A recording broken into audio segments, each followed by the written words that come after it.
Dia melakukan deposit hanya $13. Oke. $13, kemudian saldo akhirnya itu $17, Pak. Oke. Artinya saldonya meningkat sebenarnya, walaupun Untung. hanya $4. Berarti Untung. Oke. Tapi tidak sempat melakukan penarikan. Oke. Nah, artinya apa? Dan di sini ada profit saya $14, Pak. Oke, kok bisa? Nah, jadi orang ini sempat profit sebenarnya minimal 2 kali lipatnya dari $13 ini. Oke. Dan setelah ditransaksi rupanya hanya sampai pada saldo akhir $17 dan profit saya 14. Jadi tinggal dikurangi saja. Jadi $14 dibagi depositnya ini dengan saldo akhirnya ini, jadi saya tetap dapat sekitar 40-50%, Pak. Oke, Mas Eswan, itu yang aliran. Kalau yang aliran itu apa, Mas? Aliran ini saya kurang tahu karena tidak ada juga penjelasannya. Tapi yang biasanya jadi fokus itu di bagian penarikan, profit, dan di bagian saldo, Pak. Oke. Jadi artinya si trader ini dia sebenarnya sempat untung, profit 2 kali lipat. Sempat profit hampir 2 kali lipatnya. Tapi setelah itu dia juga melakukan transaksi dan loss. Dan ketika loss itulah masuk ke dalam kolom yang profit. Betul seperti itu ya. Jadi total profitnya itu ya tinggal tambahkan saja 14 tambah $17. Itu total saldonya sebenarnya, cuma karena transaksi terus dan loss, jadi saya dapatnya sekitar $14. Oke. Yang lain juga sama ya. Itu yang kedua, Pak. Kemudian ada lagi yang ketiga di sini yang cukup besar jumlah depositnya. Ya. Itu yang di sini ada 4 kali deposit. Itu total depositnya $184. Kemudian kalau kita lihat ke penarikan, tidak ada penarikan, Pak. Ya, kemudian saldonya juga 0. Artinya ini full loss total. Itu $184 itu loss total. Dan saya dapat profit sekitar $81. Berarti kurang lebih sekitar 40-50 juga. 40-50% ya di range itu ya. Ya. Wow. Oke. Jadi sebenarnya besar ya, Mas ya. Besar, Pak. Ini baru berapa orang saja. Gimana kalau ini berapa ya kalau kita hitung dari atas ini nggak sampai 20 ini, Pak? Iya. Dan total profit saya di bulan Mei itu saja itu sudah sekitar $248. 1 bulan itu ya. 1 bulan Mei itu. Oke, dan ini real time ya? Maksudnya diupdate setiap hari kah atau gimana? Diupdate setiap hari, Pak. Diupdate setiap hari. Oke, jadi kita jadi Mas Eswan bisa tahu ya, bisa tracking ya berapa dapatnya. Oke. Dan kita juga bisa tahu, Pak, ini klien kita ini orangnya agresif, moderat, atau dia apa ya? Nggak terlalu agresif transaksinya. Kalau kita lihat yang pertama saja, Pak ya, depositnya 94, tapi jumlah transaksi yang dibuka itu 572. Yang kalau kita bawa ke dalam US dollar itu 802 US dollar. Artinya ini sudah 10 kali lipat dari jumlah depositnya. Artinya tipe trader ini agresif, dan biasanya kalau trader seperti ini pada akhirnya akan habis, Pak. Jadi ya, bisa pantau. Di sini dari contoh ini aja hampir semuanya habis ya. Iya, hampir dari total habis, dari total berapa ini yang ada sisa saldonya cuma 1 orang. Ya. Benar, Pak. Wow. Oke. Ini kayaknya yang belum banyak diceritakan oleh di luar sana ya, Mas ya. Benar, Pak. Oke. Nah, yang saya mau tanya juga, Mas Esron, ini sebenarnya skema yang ditawarkan antara aplikasi yang Mas Esron gunakan ini dengan aplikasi lain itu sama, beda atau mirip-mirip atau gimana, Mas? Karena yang saya lakukan itu hanya di BIM Partner, Pak, untuk binomonya, tapi saya juga sempat juga searching yang lain setelah berhenti kemarin, karena sebenarnya sudah ada yang sempat bongkar ini, Pak. Ada yang namanya trader Melayu, saya lupa namanya, sekitar 1 tahun atau 2 tahun yang lalu, tapi videonya ter-take down karena ada beberapa orang yang report, jadi tidak terblow up ke publik. Nah, jadi sempat riset, rupanya platform binary option yang lain itu kurang lebih sama, Pak, sistem komisinya. Itu bahkan ada yang baru sekarang itu yang inisialnya itu key, awalnya itu bahkan sampai 80%, Pak. Wow, sampai dengan 80%. Itu. Nah, yang saya masih agak penasaran, Mas Esron, di awal tuh apakah di awal Mas Esron mengetahui bahwa akan mendapatkan keuntungan dari trader yang loss? Apakah di awal tuh mengetahui, atau sebenarnya di awal tuh kita Mas Esron nggak tahu? Ya, di awal itu kita nggak tahu, Pak. Karena di depan kan nggak, di depan halaman depan, bahkan di term and condition yang kita baca tadi itu nggak terlalu jelas sebenarnya. Itu ini berapa, ini klien maksudnya apa, kemudian omset ini bagaimana sebenarnya. Tapi nanti berjalannya waktu, Pak, setelah melihat data ini baru kita tahu bahwa rupanya profit yang saya dapatkan ini itu dari klien-klien saya yang loss. Nah, itu boleh diceritain nggak, Mas? Awalnya tahu atau muncul lah kecurigaan loh, kok ini akhirnya tahu ini dapatnya dari trader yang loss, itu pas kapan, Mas, kalau boleh tahu? Ya, jadi kan saya masuknya di April, Pak ya, April 2020. Waktu itu masih kecil sebenarnya saya dapatnya dari komisi dari afiliasi BIM Partner ini. Nah, berjalannya waktu itu kan terus terakumulasi, Pak. Ya. gitu. Jadi sistemnya si BIM Partner ini kita cukup satu kali ngajak saja, dan tugas kita follow up klien-klien kita ini untuk terus transaksi, deposit dan seterusnya, agar mereka ketagihan Pak. Apalagi memang sistemnya dibuat untuk ibaratnya untuk membuat orang ketagihan Pak. Gitu. Jadi walaupun profit tetap akan dibuat ketagihan, begitupun dengan loss agar berpikir balas dendam. Nah, jadi mereka terus transaksi. Awalnya itu sekitar 2 bulan pertama saya nggak sadar bahwa saya dapat komisi ini dari orang-orang yang loss. Nah, tapi ketika orang-orang baru terus masuk mendaftar, tidak banyak sebenarnya. Baru setelah saya cek histori transaksi yang kita lihat bersama tadi, itu baru ketahuan bahwa rupanya ya ini dapatnya dari orang loss Pak, kayak gitu. Nah itu akhirnya taunya itu apakah dari pihak platformnya yang kasih tahu atau muncul penelusuran sendiri Pak, dari sendiri. Penelusuran sendiri. Iya, benar. Oke, nah waktu itu ketika tahu Mas Esron sempat kayak memastikan nggak atau konfirmasi nggak ke pihak platform ini, benar nggak sih kalau ini tuh dari pihak yang loss atau gimana gitu Mas? Saya nggak pernah hubungi sih untuk BIM partnernya langsung, karena sudah banyak yang bahas sebenarnya waktu itu. Jadi selain karena penelusuran sendiri, saya juga sempat cari-cari tahu juga di forum-forum, kan sudah banyak sebenarnya yang bahas di Kaskus Pak waktu itu. Banyak yang posting di sana, bikin blog sendiri, bahkan bikin YouTube dan sebagainya.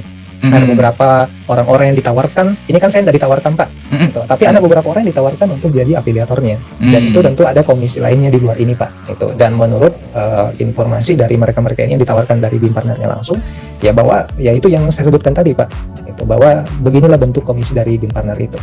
Oke, jadi kurang lebih selama 1 tahun ya Mas ya. Kalau boleh tahu nih Mas, selama 1 tahun itu berapa penghasilan yang didapatkan kurang lebihnya Mas? Saya coba lihatkan datanya saja Pak ya. Ya. Ambil sepanjang waktu saja. Nah ini sepanjang waktunya Pak, itu profitnya, kita fokus di kolom profit saja dari atas. Itu sekitar 1.860 US dollar Pak. Berarti sekitar 26 juta. 26 juta ya? 26 juta. Wow. Oke, sekitar 26 juta ya. Mas, kalau boleh tahu ketika tadi kan akhirnya Mas Esron cari tahu nih, ini dapatnya ternyata adalah dari yang loss seperti itu ya. Akhirnya waktu itu ada gimana Mas? Maksudnya ada rasa marah atau gimana gitu kalau dari sisi Mas Esron sendiri waktu itu? Kalau mau jujur Pak, waktu itu kenapa saya mau jalankan konsep dari afiliasi BIM Partner ini? Karena awalnya didasari kebutuhan.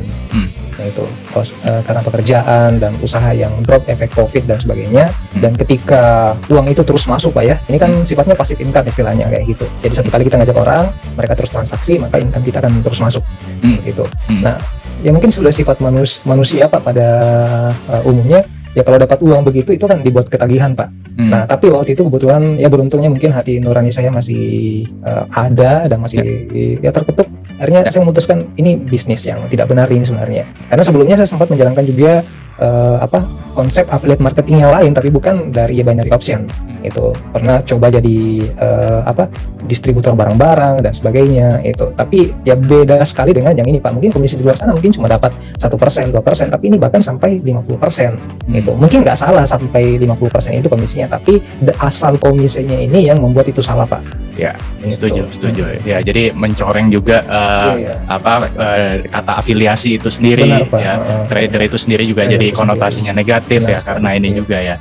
Nah, Mas Esron, kalau boleh tahu juga apakah ada ya ini kan kita tahu ya belakangan kasusnya kemudian jadi viral segala macam ya, dan apakah ada sejauh ini apakah ada member yang ya meminta pertanggungjawaban dalam tanda kutip gitu ya saat kasus afiliasi ini viral, kalau dari kasus Mas Esron sendiri Mas? Nah, untuk di kasus saya pribadi itu tidak ada Pak, sampai setelah video saya upload kemarin itu tidak ada yang menghubungi saya. Mungkin juga mungkin karena orang-orang yang terdaftar di link saya ini Pak, kebanyakan orang yang tidak kenal saya juga. Nah waktu itu saya sebar-sebarnya di grup-grup umum di Facebook. Jadi itu tadi Pak, mau mereka juga minta pertanggungjawaban, mungkin juga mereka tidak tahu saya kayak gitu.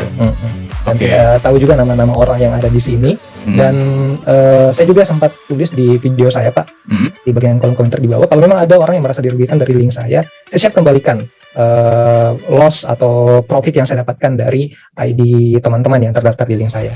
Saya siap bertanggung jawab. Nah ini kita nggak bisa tahu ya, misalkan ID trader 798000136 itu siapa sih, itu kita pun nggak tahu. Kita nggak tahu namanya Pak, cuma ID-nya saja. Hanya ID-nya saja dan pihak platform yang tahu ya. Benar sekali. Oke.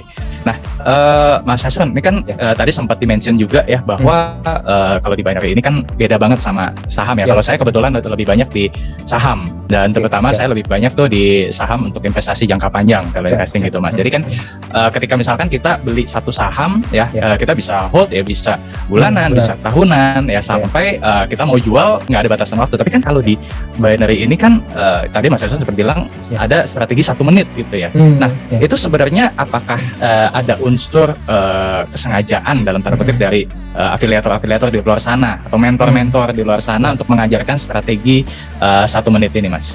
Iya. Jadi yang saya lihat, Pak, orang-orang yang mengajarkan konsep trading di binary option ini kan tidak ada background sebagai trader atau investor sama sekali. Yang saya lihat ya, kebanyakan seperti itu. Jadi basic ilmu mereka ya dari binary option ini. Jadi ketika mereka mengajarkan binary option ini ke klien-kliennya, ya tentu ya konsep 1 menit tadi yang mereka ajarkan, Pak, ke mereka. Itu transaksi yang berhari-hari seperti saham, itu tidak pernah diajarkan di sini, Pak, karena memang konsep transaksinya sendiri, konsep perdagangannya sendiri itu dibatasi oleh waktu. Itu ada yang 1 menit, ada yang 5 menit, ada yang 30 menit maksimal. Setahu saya itu satu atau 2 jam, Pak. Itu maksimalnya. Maksimalnya 1 sampai 2 jam. Pak. Itu. Jadi itu yang pertama. Jadi konsep transaksinya itu bermain di menit dan maksimal jam. Itu berbeda dengan forex dan saham dan sebagainya. Itu yang pertama. Yang kedua, ini tidak ada underlying aset. Gitu. Kalau kita beli saham kan ya, itu artinya kita ibaratnya memiliki perusahaan itu. Betul. Gitu. Nah, begitupun dengan kripto dan sebagainya. Nah, untuk si binary option ini itu tidak ada underlying asetnya, Pak. Jadi kita berdagang, kita buy, kita tidak jelas apa yang kita buy ini. Gitu. Yang kedua, kita juga dibatasi oleh waktu. Padahal kalau kita bicara aset itu kan kalau kita hold punya potensi untuk apresiasi nilai dalam waktu jangka panjang, Pak, ya. Nah, untuk si binary option ini tidak ada sama sekali. Jadi memang sudah dibuat sistemnya seperti itu untuk membuat orang yang pertama psikologi yang terganggu karena waktunya itu dibuat dalam bentuk menit dan sebagainya. Dan yang kedua, kalau dari si pihak afiliatornya sendiri saya tidak bisa terlalu salahkan karena itu tadi rata-rata mereka ini backgroundnya bukan trader, bukan investor dari forex dan sebagainya. Jadi murni mereka mengajarkan ya dari binomonya langsung atau dari platform lainnya seperti itu. Oke. Dan ini tadi juga saya sambil lihat juga nih, Mas Haswan, ya benar ya. Maksudnya dari yang ditampilkan ini mostly kalau saya bandingkan antara yang deposit dengan saldo, mostly itu bisa dikatakan 0 ya. 0 mungkin hanya ada 1 trader yang apa namanya tuh saldo akhirnya lebih besar dibandingkan dengan deposit awalnya ya. Wow. Oke. Ini luar biasa banget sih. Jadi bisa disimpulkan ya bahwa benar bahwa ya untuk bisnis afiliasi atau si afiliatornya ini bukan mendapatkan 5%, tapi berjenjang dari 50 sampai 70% tergantung dari jumlah member yang diajak dan nilai depositnya. Betul ya, Mas? Iya. Jadi untuk si BIM Partner ini kan punya 2 konsep afiliasi, Pak, sebenarnya. Yang pertama itu kalau kita ngajak orang sebagai trader, itu yang tadi kita bicarakan itu sampai 70%. Kemudian yang kedua itu kalau kita ngajak orang sebagai afiliator juga. Misalnya saya afiliator nih, terus ngajak Pak Rifan, enggak jadi afiliator juga. Nah, itu saya dapat komisi juga, Pak. Itu sekitar 5%. Oh, jadi 5% di sini yang dimaksud adalah ketika kita mengajak orang lain untuk menjadi afiliator juga. Itu yang pertama, Pak. Nah, untuk yang kalau kita ngajak orang jadi trader, itu kan jenjangnya itu dari 2% paling kecil sampai 70%, up to 70%. Jadi awal-awalnya kalau kita baru punya beberapa mitra, 1 atau 2 klien itu mungkin kita cuma dapatnya 2%. Tapi semakin sering bertambah klien kita, jumlah deposit yang mereka lakukan semakin besar, maka dari 2% tadi akan naik, Pak.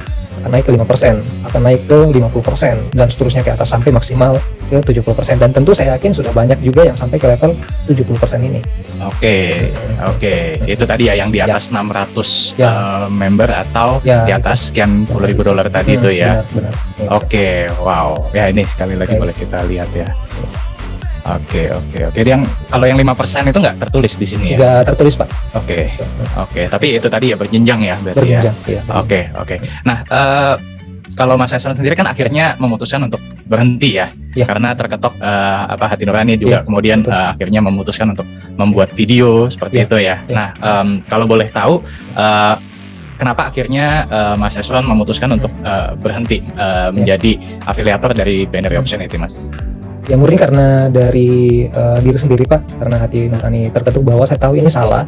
Itu saya anggapnya mungkin kayak awalnya saya anggap kayak apa ya, afiliasi lain gitu, yang pada umumnya kita kenal gitu. Tapi setelah saya jalankan, kemudian saya terima penghasilannya, oh saya tahu ini salah, masa dalam waktu cepat begitu bisa dapat uang sebesar itu Pak. Itu kan dari situ sudah salah sebenarnya. Itu yang pertama. Dan yang kedua, ini juga tidak ada apa ya, ada pengaruh orang lain yang membuat saya berhenti, jadi murni memang dari diri sendiri. Dan mungkin juga buat klarifikasi buat teman-teman yang sempat bertanya di video saya, kenapa nggak dari dulu dipublish video ini, kenapa nggak dari dulu dibongkar. Jadi sebenarnya dari tahun 2019 sampai tahun 2020 Pak, itu sudah banyak sebenarnya yang bongkar, tapi selalu video-video mereka itu ter-take down dan tidak pernah muncul di permukaan, nggak pernah. Jadi saya berpikir, saya bukan siapa-siapa, siapa yang mau dengar saya, apalagi saya itu. Kalau saya buat video mungkin nggak ada yang mau dengar itu. Nah, kemarin sudah banyak nama-nama besar yang bahas,